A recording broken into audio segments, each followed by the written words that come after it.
আপনাকে কিভাবে না ভালোবাসি ইয়া রাসূলুল্লাহ, যখন আপনি আমাকে ভালোবেসেছেন 1450 বছর আগে, অথচ তখন আমি জন্মই নিইনি। আপনি আমার জন্য চোখ ভিজিয়েছেন আপনার অশ্রুর জলে। আপনাকে একদিন কাঁদতে দেখে সাহাবীরা জিজ্ঞেস করলেন, আপনার কি হয়েছে ইয়া রাসূলুল্লাহ, আপনি কাঁদছেন কেন? তখন আপনি তাদেরকে বললেন, আমার ভাইদেরকে খুব দেখার ইচ্ছা করছে। তখন ওনারা আপনাকে বলল, আমরা কি আপনার ভাই নই ইয়া রাসূলুল্লাহ? তাদের উত্তরে আপনি বললেন, না, তোমরা আমার ভাই নও, তোমরা আমার সাহাবী। আমার ভাই হচ্ছে তারা যারা আমার পরে আসবে। তারা আমাকে দেখবে না, কিন্তু আমাকে বিশ্বাস করবে।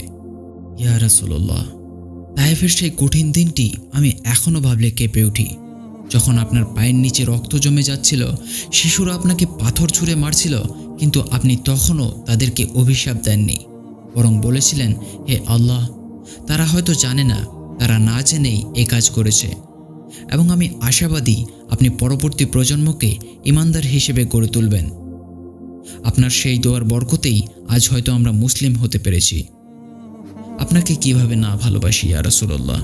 উহুদের ময়দানে আপনার দাঁত ভেঙে গেল, মাথা ফেটে রক্ত ঝরল, কিন্তু তখনও আপনি আমাদের ক্ষমার জন্য আল্লাহর কাছে হাত তুলে বললেন, ইয়া আল্লাহ, আপনি আমার উম্মতকে মাফ করে দিন, তারা হয়তো জানে না।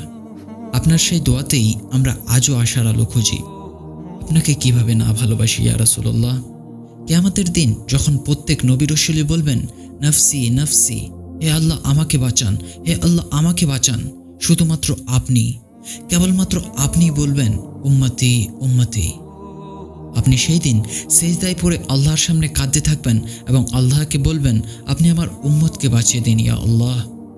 ইয়া রাসূলুল্লাহ, কিয়ামতের সেই ভয়াবহ দিনে আমার কোনো ভরসা নেই আপনার শাফায়াত এবং আল্লাহর রহমত ছাড়া।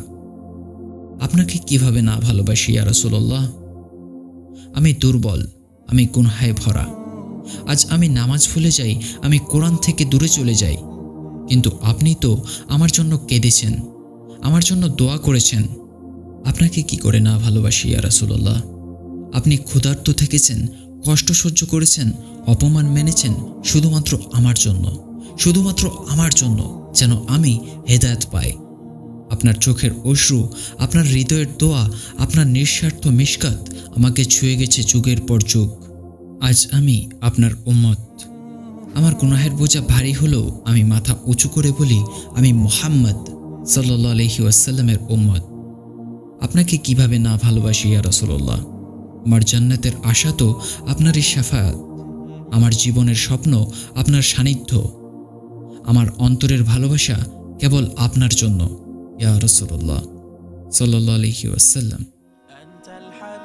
خير الأنام أنت نور وسلام علمتنا صبرا جميل أنت صادق أمين أخلاقه نبع الهدى وصفاته قدوة لنا أنت الحبيب خير الأنام أنت يا محمد.